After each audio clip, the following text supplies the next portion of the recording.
Hello friends, welcome back to our channel study Chashma. आज हम class 6 NCERT का chapter 7 के क्वेश्चन आंसर डिस्कस करेंगे, फेयर प्ले। इसके पहले ही एक्सप्लेनेशन वीडियो मैंने अपलोड कर दिया, आप प्लेलिस्ट में जाकर देख सकते हैं। So let's start the question answer. Question first है, who says this to whom and why. ये शब्द किसने किसको कहे और क्यों। First, my wife knows best how to run the house. Juman speak these words to his aunt. He wanted to get rid of his aunt. He did not want to give her any allowance. Jumman ने ये शब्द किसको कहे थे? अपनी aunt को कहे थे, बिकॉज वो उनसे छुटकारा पाना चाहता था और उन्हें कोई भी अलाउंस यानी कि भत्ता नहीं देना चाहता था। But is it right my son to keep mum and not say what you consider just and fair. The old aunt says this word to Algu Chaudhary. Algu was unwilling to give his judgement against his best friend. ये शब्द बूढ़ी aunty ने अलगू चौधरी से कहे थे, क्योंकि अलगू जो है अपने फ्रेंड के खिलाफ कोई जजमेंट नहीं देना चाहता था। वट हैव यू टू से इन योर डिफेंस। तुम्हें अपने डिफेंस में क्या कहना है। Algu said these words to Jumman when he occupied the seat of head he was keen to do justice. Algu ने ये वर्ड्स जुम्मन से कहे थे जब वो हेड पंच बना था और वो जस्टिस करना चाहता था। आई कांट पे यू अ पैनी फॉर द रेस्ट बीस यू सोल्ड मी। मैं तुम्हें एक फूटी कौड़ी भी नहीं दूंगा इस शैतान जानवर के लिए। Sahu said these to Algu because the bullock that Algu sold to Sahu had died within a month for which he denied to pay the money.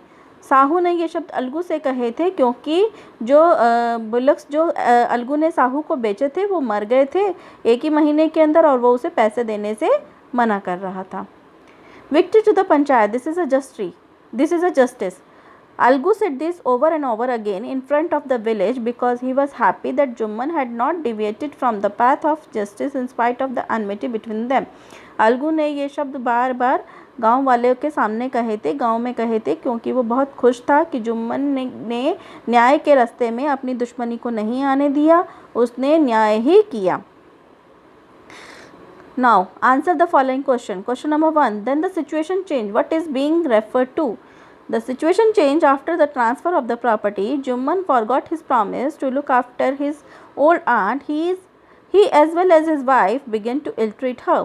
जो सिचुएशन थी वो बदल गई थी कब? जब उसने जो ओल्ड आंट थी उन्होंने अपनी सारी प्रॉपर्टी जुम्मन के नाम कर दी थी। फिर जुम्मन ने अपना वादा पूरा नहीं किया और अपनी जो बूढ़ी आंटी थी उनकी ढंग से देखभाल नहीं करता था, और ना ही उसकी वाइफ उसको ढंग से देखभाल करती थी, उसके साथ बैड बिहेवियर करती थी।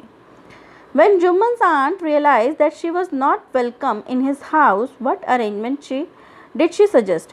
जब जुम्मन की जो आंट थी उन्हें यह एहसास हो गया था कि उनके इस घर में अब ढंग से देखभाल नहीं हो रही है, तो उन्होंने क्या सजेशन दिया। Jumman's aunt could not bear this insult anymore. She wanted to cook her food separately. She demanded monthly allowance from her nephew. Jumman की आंट ने जब देखा कि मतलब उसकी बार बार इंसल्ट हो रही है, तो उसने जुम्मन से कहा कि मेरे लिए अलग से किचन, मैं अपनी किचन अलग बनाऊंगी, अपना खाना अलग बनाऊंगी, तो मेरे को मंथली अलाउंस दे दिया करो. What was the villagers reaction when the aunt explain her case to them. गाँव वालों का क्या रिएक्शन था जब जो बूढ़ी आंट थी उसने अपना केस गाँव वालों को बताया. The old women went to several villagers to explain her case and get their support, but some showed sympathy and some laughed at her. A few advised her to make peace with Jumman. जो बूढ़ी औरत जो थी वो काफ़ी सारे गांव वालों के पास गई अपना केस बताने के लिए ताकि उनका सपोर्ट ले सके. तो कुछ ने सिंपैथी दिखाई, कुछ लोग हंस रहे थे, कुछ जो थे वो उसको सलाह दे रहे थे कि तुम शांति से जुम्मन के साथ रहो. Why was Jumman happy over Algu's nomination as head punch? Jumman जो था वो बहुत खुश था जब अलगू हेड पंच बना था. ऐसा क्यों हुआ? Jumman was happy over Algu's nomination as head punch because Algu was his best friend and he knew that he'd never go against it.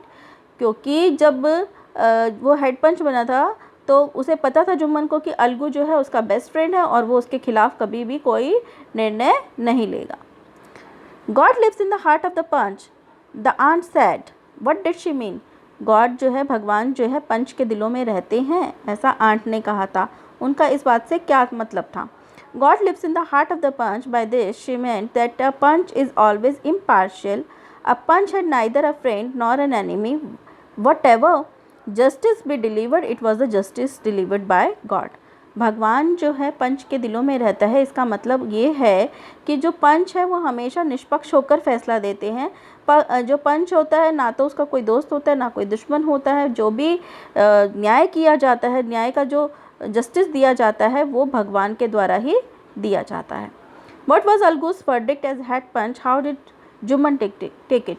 Algu ने क्या निर्णय लिया जब वो हेड पंच बना था और जुम्मन ने उसे कैसे लिया?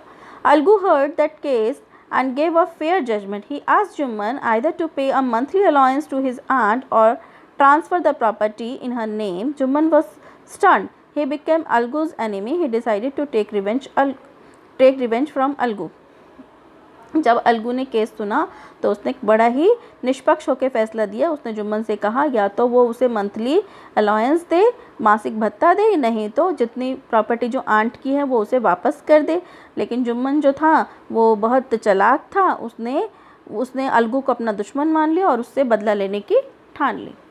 Algu found himself in a tight spot. What was his problem? Algu एक दुविधा में फंस गया था। उसकी वो प्रॉब्लम क्या थी? Algu said his bullock to Samjhu Sahu, a car driver. Sahu promise to pay the price within a month. ये प्रिंस नहीं है, प्राइस है। But during this period bullock died. Sahu became dishonest, he refuse to pay the money. Algu ने अपनी एक बैल समझू साहू को बेची थी, जो कि एक बैलगाड़ी चलाने वाला जो होता है ना, बैलगाड़ी चलाता था समझू साहू। और साहू ने प्रॉमिस किया था कि वो जो प्राइस है बैल का वो 1 महीने के अंदर दे देगा, पर इस महीने के अंदर वो जो बैल था वो मर गया था। तो साहू वो बेईमान हो गया और उसने वो पैसे देने से मना कर दिया। Why was Algu upset over Jumman's nomination as head panch? जब अलगू क्यों परेशान हो गया था जब जुम्मन को हेड पंच बनाया गया? Algu was upset because Jumman was already annoyed with him, so he thought Jumman would take his revenge. Algu upset था क्योंकि जुम्मन जो है पहले से ही उससे नाराज़ था और गुस्से में था, तो उसे लगा कहीं जुम्मन उससे बदला लेने के लिए कोई गलत निर्णय ना सुना दे। So question number 9, what was Jumman's verdict as head panch? How did Algu take it? Jumman ने क्या निर्णय सुनाया जब वो पंच बना था और अलगू ने उसे कैसे लिया? Jumman's verdict was that Sahu had to pay the price of bullock to Algu because when Sahu purchase the bullock from Algu the bullock did not suffer from any disability और disease. Algu could not be blame for its death. Jumman ने यह निर्णय सुनाया कि साहू को पैसे देने ही पड़ेंगे बैल के अलगू को, क्योंकि जो साहू ने वो बैल ख़रीदा था जब, तो वो किसी बीमारी से या कोई उसमें डिसेबिलिटी नहीं थी, तो अलगू को इस बात के लिए ज़िम्मेदार नहीं ठहराया जा सकता। उस बैल की मौत के लिए उसको ज़िम्मेदार नहीं ठहराया जा सकता, तो उसे साहू को पैसे देने ही पड़ेंगे। Question number 10, which of the following sums up the story best? Give reason for your choice. इसमें 3 स्टेटमेंट्स दी हुई हैं, आपको बताना है कि इन तीनों में से स्टोरी को सबसे अच्छा कौन बता रहा है, मतलब 3 जो ये है कौन सी स्टेटमेंट सबसे अच्छे से बता रही है और रीज़न बताना है। फर्स्ट है, I also know that you will not kill your conscience for the sake of friendship. Let no one deviate from the path of justice and truth from the friendship और enmity.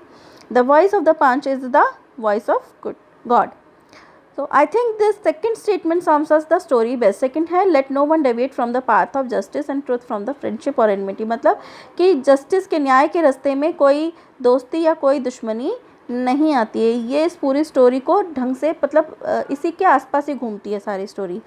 The person in the seat of, ये reason बताना है, तो the person in the seat of the जज becomes fair and just. क्योंकि जो जज के पद पे होता है, जो जज के ओहदे पे होता है, वो हमेशा सही और न्यायपूर्ण बात ही फैसला देता है। So this was the last question of this chapter. Next video में मिलेंगे नए चैप्टर के साथ। Stay tune for more videos till then.